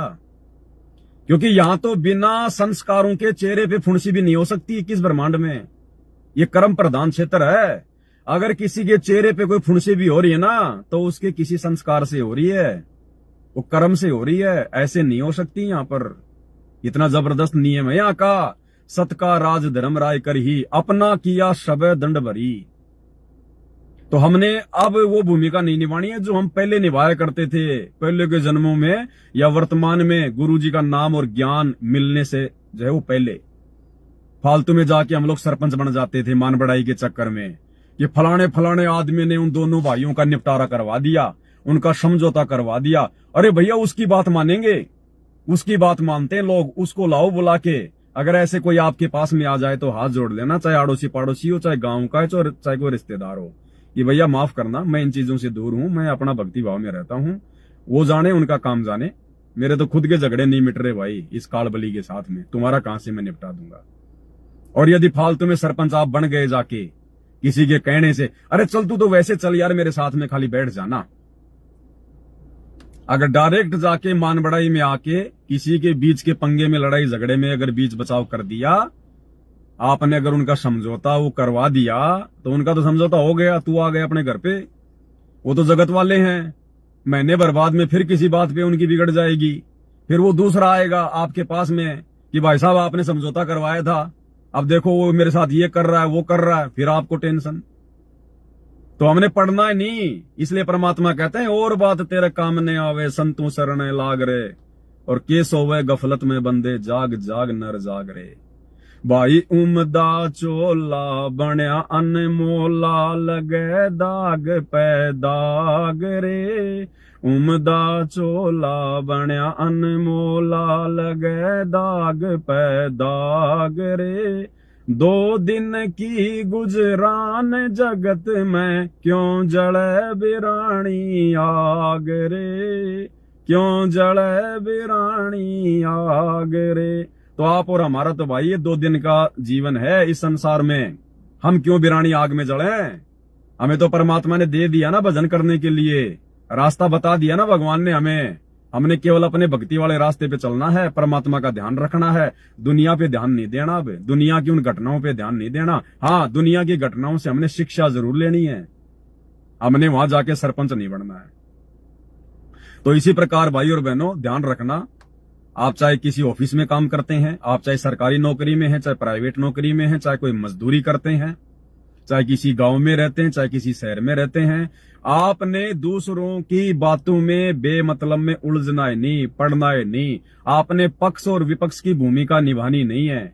दुनिया आपके पास में आएगी कि भाई साहब हम ऐसा ऐसा कर रहे हैं, बताओ आप इधर हो या फिर आप उधर हो। बोला भैया मैं तो किधर भी नहीं हूं, मैं तो अपने भगवान की तरफ हूं, तुम अपना इधर उधर करो, मुझसे कोई लेना देना नहीं है। एक भगत जी था, वो कह रहा था, एक बार ऐसी बातचीत हो गई थी, बोला भगत जी मैं एक बार फंस गया ऐसे चक्कर में, नाम ले रखा। अब नाम लेने के बाद तो हमें गुरुजी कहते हैं भैया अपना काम भी करो और अपना नाम भी सुमरण करो। अब ऐसे 2 मजदूर थे आपस में, और भी थे मजदूर वहां पर, तो वो आपस में झगड़ रहे थे। और झगड़ा इस बात का था कि जैसे मजदूर होता है आपस में 1500 रुपए की मदद आपस में ले लिया करते हैं, तो एक ने एक को 1000 रुपए दे दिए थे, वो समय पे उसको लौटा नहीं पाया। तो ऐसे उनका आपस में कोई झगड़ा सा हो गया, गाली गलौच हो गई। बोला मैं चला गया बीच में, और मैंने कहा क्यों लड़ रहे हो फालतू भाई, क्या चक्कर है। तो उन्होंने बात बताई, बोले ऐसे ऐसे 1000 रुपए लिए थे, इसने दिए नहीं, इतने दिन बीत गए। तो मैंने ये कह दिया अरे यार कौन सी बड़ी बात है, 1000 रुपए की, तो 1000 रुपए के लिए यार तुम लड़ रहे हो।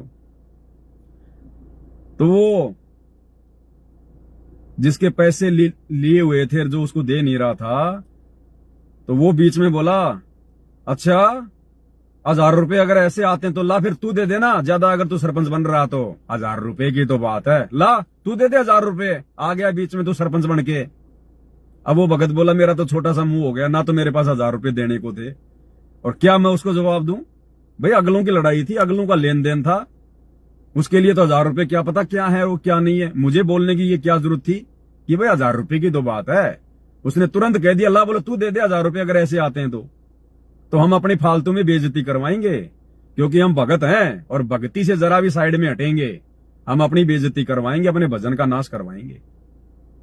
हमने इस चक्कर में नहीं पड़ना बिल्कुल भी किसी भी प्रकार से। तो ये 3 गलतियां दास से सोपन में हुई थी। सुबह जैसे आंख खुली, अच्छा मैं 3 दिन से भाग रहा था लास्ट में, वो तो अच्छा हुआ कि मेरे घर वालों ने मुझे जगा दिया कि नित्य नियम का टाइम हो गया। नहीं भाई और बहनों, क्या पता महीना बीत जाता भागते भागते, सोपन में कोई समय का थोड़ी पता चलता है, क्या पता महीना बीत जाता। तो कहने का मतलब है ये छोटी छोटी बातें नहीं है भाई और बहनों। देखो ये ठीक का समय चल रहा है, परमात्मा दया कर रहे हैं, और किसी न किसी घटना के माध्यम से परमात्मा हमारे तक संदेशा जरूर पहुंचवाएंगे। तो आप और हम भगत भाई बहनों ने निकट भविष्य में, क्योंकि अब हम भगत बन चुके हैं, हमारी सोच, हमारी भक्ति क्रिया, हमारी सामाजिक क्रिया, हमारा चाल चलन, हमारा देखना, उठना, बैठना, लोगों से बातचीत करना, ये सब कुछ चेंज हो चुका है, जगत वालों से बिल्कुल चेंज हो चुका है। हम उन लोगों की तरह दिखाई जरूर दे रहे हैं, लेकिन हम उन लोगों के जैसे नहीं हैं। जैसे परमात्मा कहते हैं कि एक ही सरोवर पर हंस भी होता है और बगुला भी होता है, वो दोनों देखने में एक जैसे लगते हैं, कोई ये नहीं कह सकता कि इनमें बगुला कौन सा है और इनमें हंस कौन सा है। लेकिन जब वो खाना खाते हैं तब पता चलता है, बगुला तो खाएगा मेंढक और हंस चुगेगा मोती। तो आप और हमारा जगत वालों से बहुत कुछ बदल गया, चेंज हो गया है। हमने सीधा अपने काम से काम रखना है। ये दुनिया तो ये तो काल का लोक है, यहां तो शराप लगा हुआ भाई। अरे सृष्टि रचना में गुरुदेव ने बताया, जब काल तप कर रहा था और कहा कि परमात्मा, मैं इन खाली प्लाटों का क्या करूंगा, इनमें मुझे कोई रचना करनी है, उसकी सामग्री भी चाहिए। तो परमात्मा ने कहा, भाई तो अपने बड़े भाई के पास जा, कूरम के पास में, और बड़े प्यार और आदर के साथ में उससे मांगना, वो तुझे एक कंस्ट्रक्शन की सामग्री दे देगा। तो काल को कहां चैन था, उसने देखा कि कूरम तो ध्यान मगन है, भक्ति कर रहा है। एक दो बार तो बोला, फिर उसको जो है गुस्सा आ गया जब उसने नहीं उसकी बात सुनी। तो उसने मुकुट पकड़ के ला दिया कि तेरे को सुनाई नहीं देता क्या, इतनी देर से चिल्ला रहा हूं मैं। अब कूरम का तो ध्यान लगा हुआ था परमात्मा में, और जैसे मुकुट हिलाया उसने, तो मुकुट में से 5 तत्व निकले, पृथ्वी, अग्नि, जल, वायु, आकाश। ये सूक्ष्म रूप में थे, बीज रूप में, और बाहर आते ये फैल गए, क्योंकि नियम है परमात्मा का। तो उसने देखा, यार इनमें और कोई न कोई चीज होगी, जब इतनी चीज निकल गई तो। अच्छा, उनको मालूम कैसे पड़ा इस बात का? उसने जो पहला मुकुट जब उसने कूरम का उतारा, उसमें से 5 चीजें निकली। 5 चीजें निकलते ही वो जो मुकुट था, उस मुकुट से आवाज आई कि भैया ये छोटे वाला मुकुट और उतार, इसमें भी है। उसने छोटे वाले को भी लाया, उसमें से ये रजगुण, तमोगुण और ये सतोगुण, ये 3 जो है ये गुण निकले। वो लेके दौड़ पड़ा वहां से। इतने में कूरम की आंख खुल गई। कूरम ने देखा, मेरे साथ इसने बदतमीजी की है। तो उसने परमात्मा में ध्यान लगाया, परमात्मा से उसने शिकायत करी कि पिताजी ऐसे ऐसे वो आया था मेरे पास में, और ऐसे ऐसे वो बदतमीजी करके वो चीजें ले गया, और मैं उसको पीटूंगा, गढ़ूंगा मैं उसको। परमात्मा ने कहा, कोई बात नहीं बेटा, छोटा है, गलती हो गई, बड़ों का फर्ज है, माफ करना। कूरम शांत हो गया। फिर परमात्मा ने कूरम से कहा था कि बेटा, आज के बाद उसके लोक में कभी भी शांति नहीं रहेगी। जिस प्रकार उसने आज यहां पर ये जल्दबाजी दिखाई है ना, ये बदतमीजी की है ना उसने अपने बड़े भाई के साथ, इस सतलोक में ऐसी गलती करने वाले के परिवार में, उसके देश में, उसके राज्य में, उसके शासनकाल में कभी शांति नहीं रहती। तो परमात्मा ने उसी समय जो है बल्कि विधान बता दिया था, श्राप दे दिया था। श्राप का मतलब सतलोक का विधान, कि उसके 21 ब्रह्मांड में घर घर में ऐसे झगड़ा रहेगा, उसके पूरे 21 ब्रह्मांड में ऐसे अशांति रहेगी। शांति नाम की चीज नहीं होगी। कहीं कुछ हो रहा है, कहीं कोई, यहां पे सुअर तो जो है वो टट्टी पे लड़ रहा है, कुत्ता यहां पे हड्डी पे लड़ रहा है, इंसान यहां रोटी के टुकड़े पे लड़ रहा है। तो परमात्मा ने कहा था कि बेटा, उस लोक में कभी शांति नहीं होगी, वहां सब ऐसे लड़ेंगे, झगड़ेंगे, चाहे कुत्ता हो चाहे सुअर हो। हैं, अब ये कुत्ता है, अब कुत्ते को देखो आप, अगर उसकी गली में, उस मोहल्ले में दूसरा कुत्ता आ जाए तो उसकी गले की नसें फट जाएंगी भौंक भौंक के। जबकि बताओ, उस कुत्ते का कौन सा बेचारा वो प्लाट छीनने आ रहा है, कौन से उसकी औरत छीनने आ रहा है, कौन से उसके बच्चे छीनने आ रहा है, क्या उनका आपस में लड़ाई झगड़ा है? लेकिन बेमतलब लड़ेंगे झगड़ेंगे कि तू मेरे क्षेत्र में आ कैसे गया। ये वहां से बीमारी लगी हुई है हमारे। तो परमात्मा ने पहले कह दिया था कि 21 ब्रह्मांड में चाहे जानवर हो, चाहे इंसान हो, चाहे देवता हो, ये देवता नहीं देखते, इंसानों से भी ज्यादा लड़ाई झगड़ा करते हैं ये। परमात्मा ने इन्हीं के जीवन से, इन्हीं के इन पुराणों से सब कुछ हमें दिखा दिया। तो 21 ब्रह्मांड में आग लगी हुई है यहां पर सुख शांति की। तो बताओ, हम भगत, हम भैया किस किस की आग बुझाएंगे? हम किन किन के लड़ाई झगड़े मिटाएंगे? हमारा तो खुद का झगड़ा चल रहा है यहां काल भगवान के साथ, धर्मराय के साथ में। तो हमने तो अपना झगड़ा मिटाना है और टाइम पास करना है। जितनी परमात्मा ने सांसें दे रखी है, जितना हमारा जीवन है, टाइम पास करना, हाथ जोड़ जोड़ के परमात्मा बचा के रखना, अड़ोसी से, पाड़ोसी से, रिश्तेदारों से, फालतू के लोगों से, गांव गली वालों से, काम धंधे वालों से, ऑफिस वालों से, कंपनी वालों से। कोई फालतू की यारी दो। आप किसी फैक्ट्री में भी काम करते हैं, मजदूरी भी करते हैं, वहां भी मजदूरों से फालतू में यारी दोस्ती, रिश्तेदारी, जान पहचान मत निकालो। सीधा जाओ, सीधा आओ, अपना सुमरण करते जाओ, सुमरण करते आओ। अगर आपने दोस्त बना लिए ना वहां भी, तो आपका आने जाने का समय आपका बर्बाद होगा।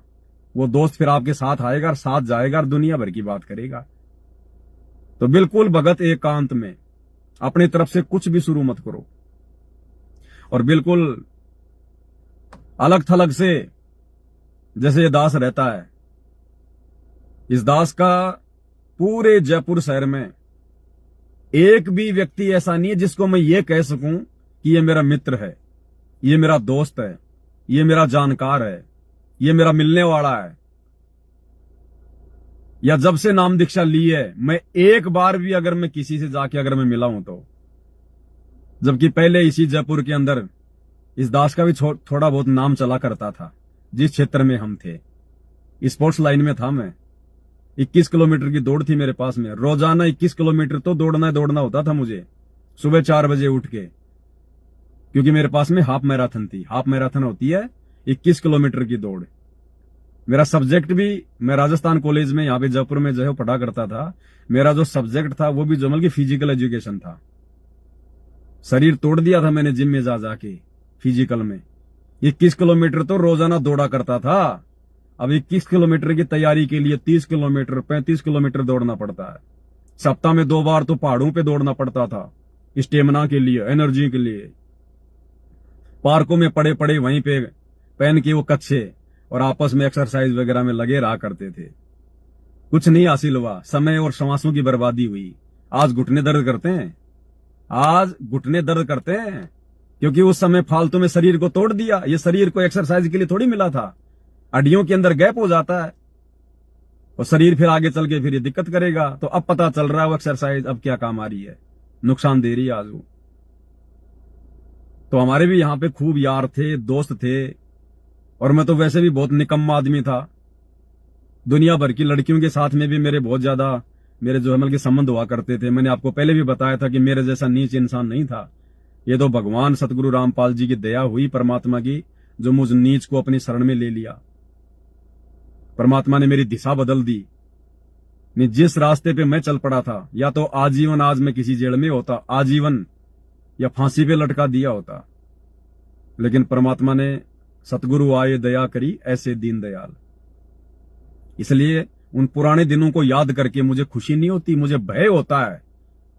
और जब मुझे कोई दिखाई दे जाता है, मेरा कोई पुराना कोई मित्र वगैरह, कोई परिचित वगैरह, मैं गाड़ी के साइड के शीशों के ऊपर ये चढ़ा लेता हूं, ये क्या बोलते हैं, ये जालियां, और मुंह के मास्क वगैरह लगा के मैं मार्केट में जाता हूं। जब भी मार्केट जाता हूं कुछ सेवा का सामान लाने हैं, मुंह पे मास्क लगा के और ये चश्मा लगा के जाता हूं, ताकि कोई पहचान ना ले मुझे कि ये पवन है, फालतू की कोई जान पहचान ना निकल जाए। डर लगता है भाई। 10 मिनट भी अगर उसके साथ में रहेंगे, वो अपनी वो गंदगी मेरे अंदर डालेगा, फालतू की दुनिया भर की बातें याद दिलाएगा, मेरी भक्ति में वो वादा करेगा। तो भाई और बहनों, आप और हमने बचना है। हम भगत हैं और हमने केवल अपने भगवान को देखकर चलना पड़ेगा। अपने गुरु को देखेंगे, गुरु के जीवन को देखेंगे, भगत वाले जीवन को देखेंगे, तो हम भक्ति में सफल होंगे। जब से हम अपने गुरुदेव भगवान को जानते हैं,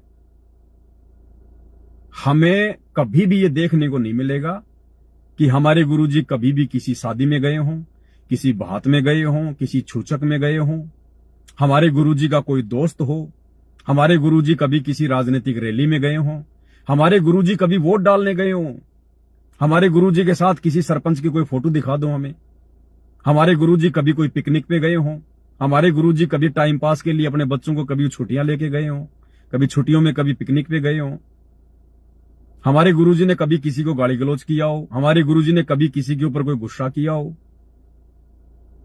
कुछ नहीं देखने को मिलेगा हमें। इसको कहते हैं देवता, देवता भगवान। हमने भी वैसा ही बनना पड़ेगा। गुरु को कीजिए दंडवत कोटि कोटि प्रणाम, और कीट न जाने भृंग को गुरु कर ले आप समान। तो गुरुजी हमें अपने जैसा बनाना चाहते हैं कि बच्चों मेरे जीवन को देखो, मुझे देख के चलोगे तो सफल होगे, दुनिया को देख के चलोगे कभी जीवन में सफल नहीं हो पाओगे। तो गुरुजी के जीवन को देख के चलेंगे तो गुरुजी के जैसा ही बनने का हम प्रयास करेंगे। और जब तक हम गुरु के जैसे नहीं बनेंगे, जीव पीव नहीं बन सकता। पीव यानी परमात्मा। जीव कभी भी पीव नहीं बन सकता, लेकिन जब तक जीव में पीव के जैसे लक्षण नहीं आएंगे, ये जीव मोक्ष प्राप्त नहीं कर पाएगा। तो कहने को तो बहुत सारी बातें हैं, लेकिन एक ये छोटा सा संदेशा था। परमात्मा ने दास को प्रेरणा की कि बेटा अब हमारी हर क्रिया में चेंजमेंट हो जाना चाहिए। हम ये छोटी छोटी गलतियां करने से भी हम बचें, अन्यथा छोटी छोटी गलतियां भी हमारा समय और समाज ही बर्बाद करेंगी। तो भाई मैंने 3 गलतियां की थी सोपन में।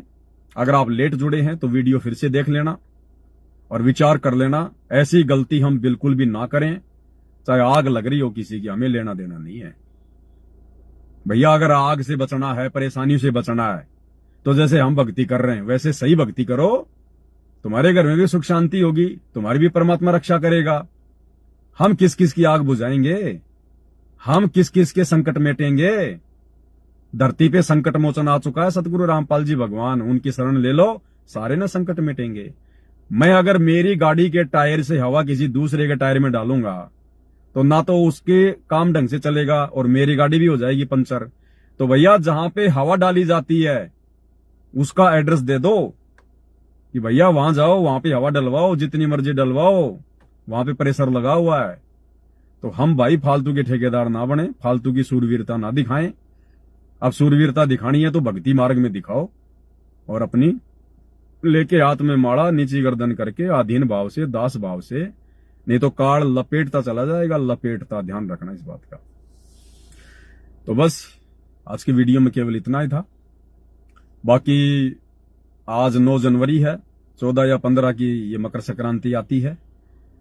मकर संक्रांति के दूसरे दिन से जो है मुक्ति बोध के ऊपर वीडियो बनाने की श्रृंखला जारी होगी।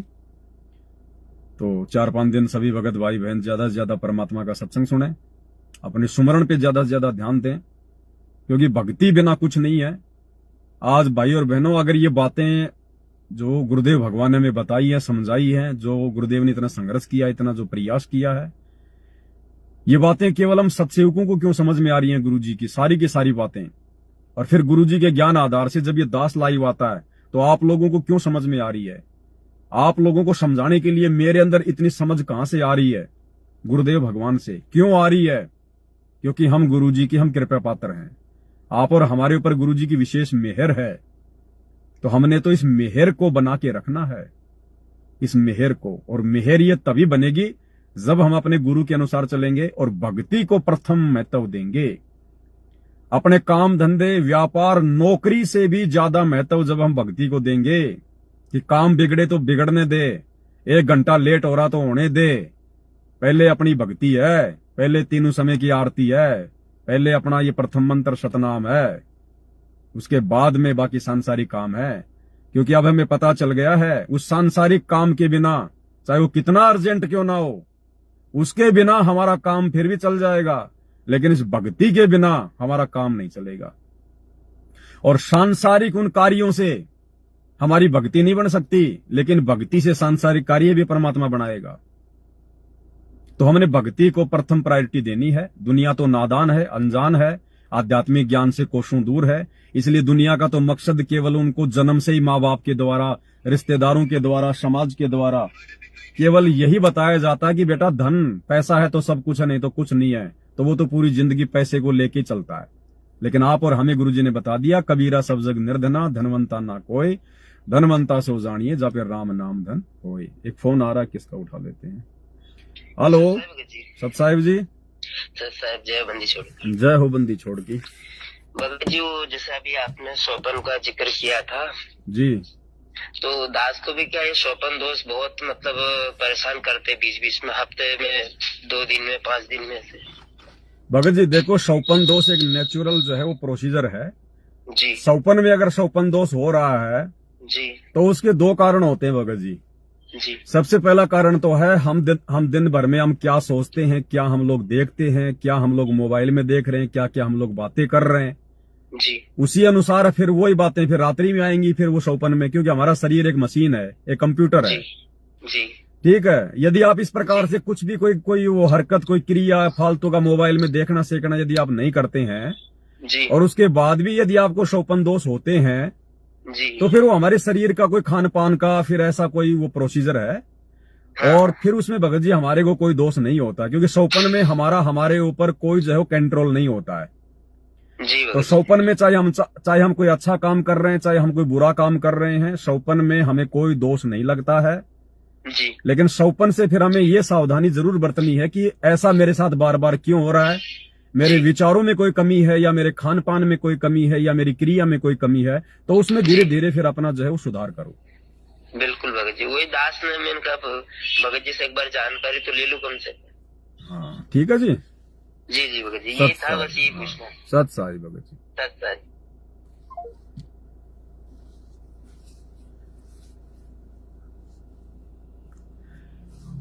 दूसरा लास्ट एक छोटा सा पॉइंट और है जो मुझे बताना था। अच्छा हुआ भगत जी का फोन आ गया, इन्होंने सोपन का जिक्र कर दिया। दूसरा ये था भाई और बहनों, अब क्या कि हम लोग जीव हैं और हम लोग एक दूसरे के प्रति आकर्षित भावुक बहुत जो है जल्दी हो जाते हैं। ये एक जीव की एक कमजोरी बताई परमात्मा ने। इसका फायदा भी मिलता हमें और इसकी एक कमजोरी भी है। अब फायदा जो मिलता है वो तो हमें मिल गया क्योंकि हमने गुरु जी को उसी भावुकता से लिया, हमने गुरु जी के सत्संग सुनने में रुचि दिखाई, तो हमारे को उस चीज का फायदा मिल गया।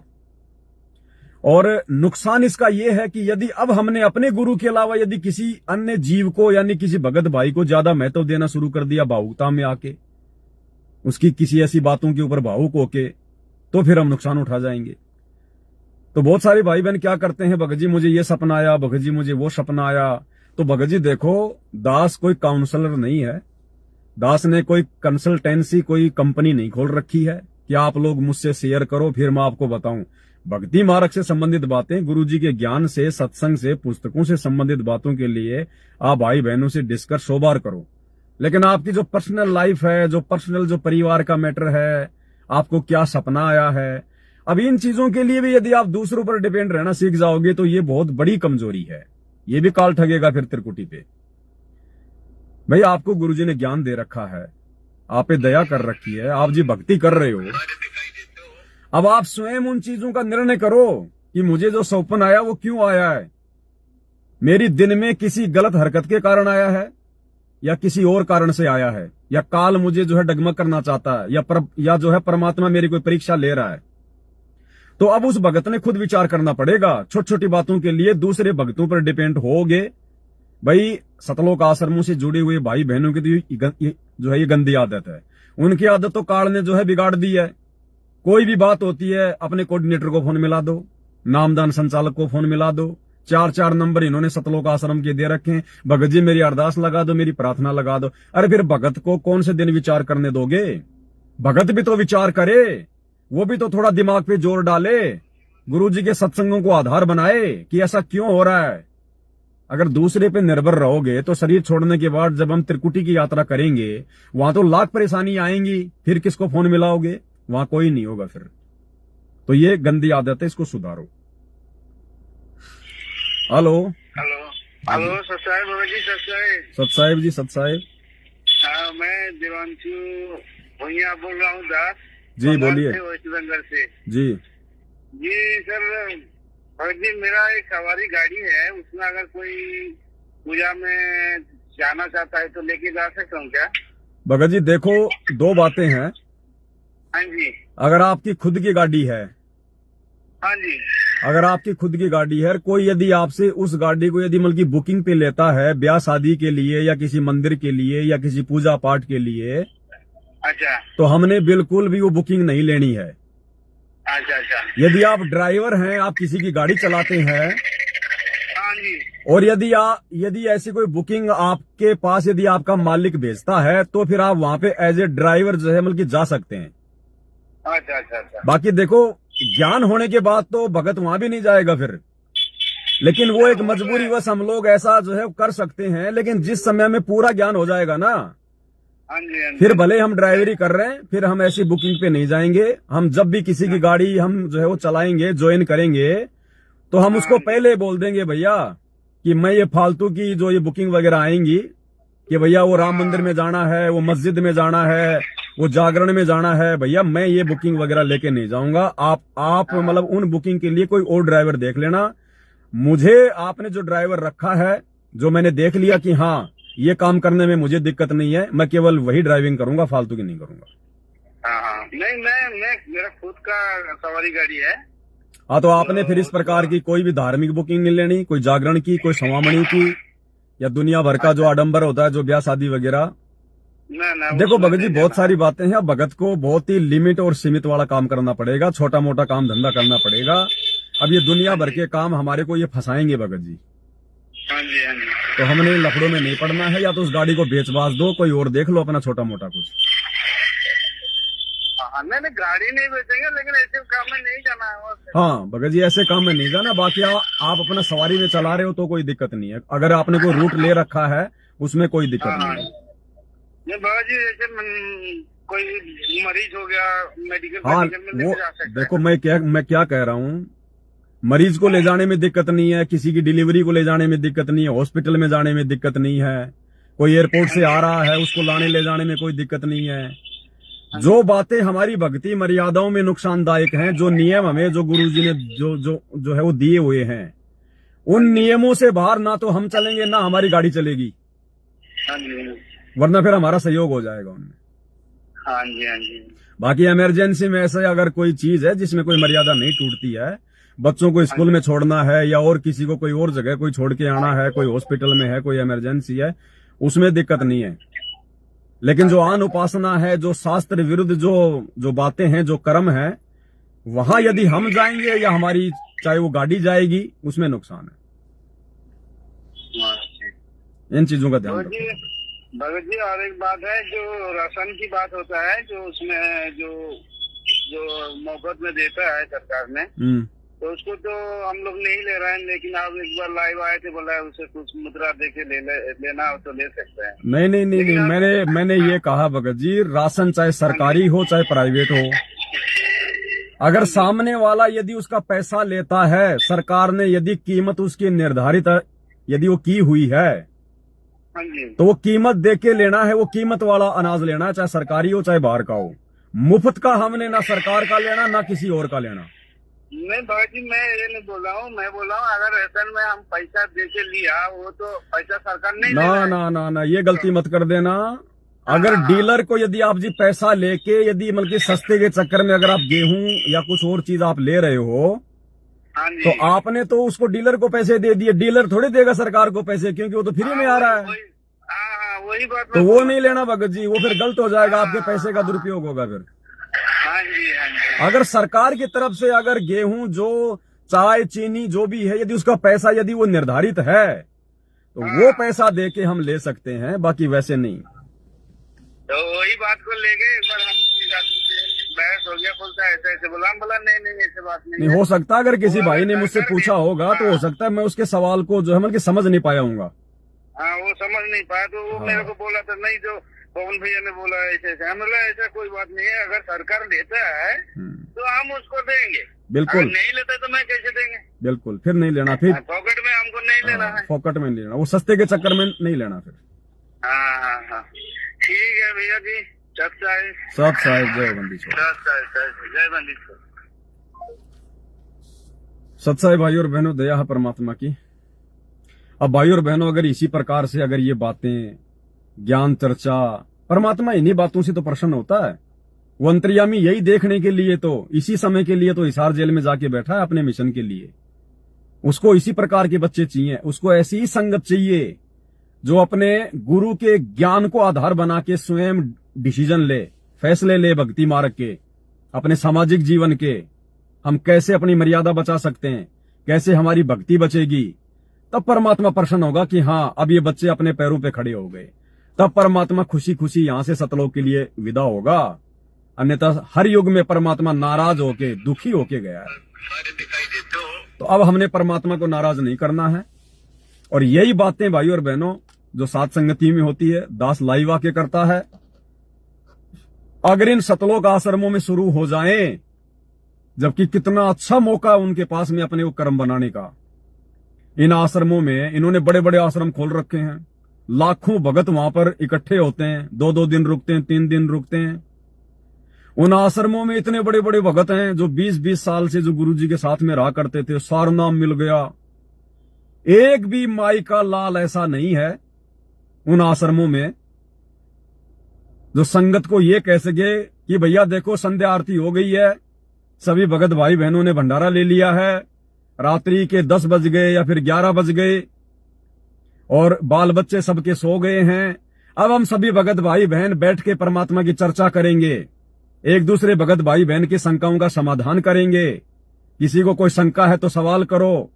और जो हमारे जो पुराने जो भगत जी हैं आश्रम में, जिनको आप और हमारे से बहुत ज्यादा ज्ञान है परमात्मा का, जिन्होंने परमात्मा की संगति करी है, वो भगत जी हमारी शंकाओं का समाधान करेंगे मालिक के ज्ञान आधार से। तो भाई और बहनों, उन आश्रमों में तो इतना अच्छा माहौल हो जाए, लेकिन ऐसा ये नहीं करेंगे, इनकी मजबूरी हो गई। अब ये क्या समझाएंगे भक्तों को? सारे तो इन्होंने उल्टे काम कर दिए, सारी तो इन्होंने मर्यादा तोड़ दी। अब भगत यदि कोई शंका जाहिर करेगा तो उसका क्या समाधान देंगे ये? क्योंकि वो उल्टा काम तो वो खुद करके बैठे हुए हैं। राजनीति ये कर ली, स्टेडियम ये बना दिए, भक्तों के दान धर्म का इन्होंने दुरुपयोग कर दिया, आरक्षणों में ये चले गए, आरक्षणों में इन्होंने दे दिया पैसा, गुरुजी की मर्यादा तोड़ दी उनको पात्रों को देके, दुनिया भर के आडंबर पाखंड इन्होंने इन आश्रमों में शुरू कर दिए, गुंडों की सीबीआई जांच, समाज के साथ में भाईचारा, जाट भवन, गांव के लिए बसें चलाना, रक्तदान, देह दान। तो ये भक्तों की कौन सी शंका का समाधान करेंगे? और फिर भी यदि ये बोलेंगे तो वो बातें इनके आचरण के विरुद्ध हो जाएंगी, क्योंकि परमात्मा कहते हैं कि करनी तज और कथनी कथ है, अज्ञानी दिन रात, और कुत्ते ज्यों भौंकत फिर सुनी सुनाई बात। फिर उन भक्तों की उन बातों का किसी पे कोई असर नहीं होगा। तो जिस कारण से ये चाहकर भी लोगों की शंका समाधान नहीं कर सकते। दूसरा कारण, इनकी हिम्मत नहीं होती है, क्योंकि अंदर से ये भगत नहीं है, अंदर से ये लोग मर्यादा में नहीं है। चाहे गुरुजी का बेटा बेटी भाई बंधु रिश्तेदार कोई कितने से बड़ा बड़ा सार नाम सार शब्द प्राप्त कोई भगत क्यों ना हो, एक भी मर्यादा में नहीं है जो आश्रमों से जुड़े हुए हैं। तो अंदर से इनके अंदर वो प्रेरणा नहीं होती है परमात्मा की। परमात्मा इनको सत्प्रेरणा नहीं करता, ये केवल जो है काल प्रेरणा से ही आगे बढ़ रहे हैं। तो इनके अंदर वो हिम्मत पैदा नहीं होती कि ये 2-2 घंटे बोल लें, 4-4 घंटे बोल लें, भक्तों की शंकाओं का समाधान कर लें। इनको भय होता है कि भगत न जाने क्या पूछ लेगा और मैं जवाब नहीं दे पाया तो मेरी बेइज्जती हो जाएगी, क्योंकि ज्ञान इनको है नहीं, सत्संग ढंग से इन्होंने सुने नहीं है। तो दूसरा कारण ये है। तीसरा कारण ये है कि अगर हमें इसी प्रकार से रातों को बैठ बैठ के भक्तों के साथ में ज्ञान चर्चा यदि हम करने लग गए तो भक्तों की सारी शंकाओं का समाधान तो यही हो जाएगा। फिर हमारे नंबरों पे फोन कौन करेगा? फिर हम ज्योति पाठ का आदेश किसको बताएंगे कि गुरुजी का आदेश आ गया ज्योति करवा दे, गुरुजी का आदेश आ गया पाठ करवा दे। अगर सारी शंकाओं का समाधान इसी प्रकार से रातों को बैठ बैठ के हम करने लग गए तो भगत फिर मोबाइल पे फोन क्यों करेगा? मोबाइल पे कोई अगर प्रार्थना नहीं लगाएगा तो फिर ज्योति पाठ का आदेश कहां मिलेगा? तो इनका धंधा बंद हो जाएगा।